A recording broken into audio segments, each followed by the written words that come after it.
Sementara itu jumlah pasien COVID-19 yang dirawat di rumah sakit terus mengalami penurunan seiring dengan melandainya kurva penularan COVID-19 di Jakarta. Sejumlah lokasi isolasi terpadu dan rumah sakit bantuan bahkan sudah tidak lagi merawat pasien COVID. Beberapa rumah sakit diantaranya bahkan mulai kembali membuka layanan untuk pasien non-COVID.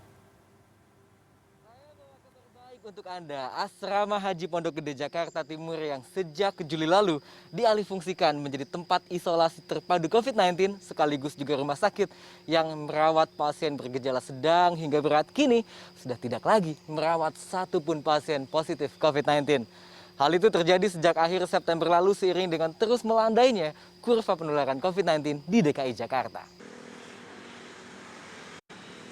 Tidak ada aktivitas berarti di Asrama Haji Pondok Gede pada Selasa pagi. Tenaga medis pun sudah tidak disiagakan di asrama haji. Sementara sejumlah petugas yang masih berjaga tampak tengah mengemasi peralatan medis dari salah satu gedung isolasi. Data Humas Rumah Sakit Pertamina Jaya Ekstensi di Asrama Haji Pondok Gede, sejak Juli lalu ada lebih dari 100 pasien yang dirawat di tempat ini.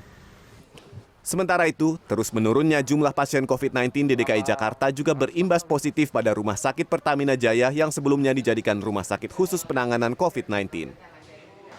Banyaknya jumlah pasien pada bulan Juli dan Agustus lalu membuat tingkat keterisian tempat tidur mencapai 100%, sehingga rumah sakit ini harus membuat ruang tambahan di Asrama Haji Pondok Gede.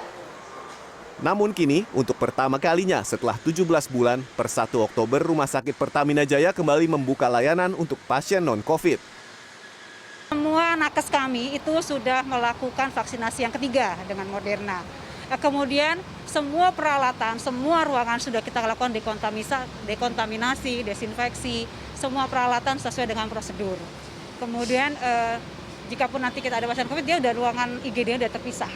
Jadi jika kita lihat ke belakang sudah tidak ada lagi tanda-tanda zona merah gitu ya, hati-hati COVID. Kemudian dengan memastikan keamanan kita bisa lihat petugas saya di belakang sudah tidak lagi menggunakan APD level 3 yang memastikan bahwa memang kami insya Allah aman. Penurunan jumlah pasien juga terjadi di Wisma Atlet Kemayoran.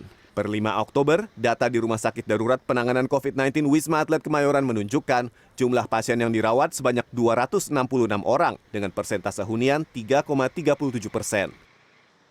Data Dinas Kesehatan DKI Jakarta mencatat positivity rate Jakarta dalam sepekan terakhir sebesar 0,9% dengan penambahan 149 kasus pada Senin kemarin. Mardika Utama, Andriawan Saputra, Jakarta.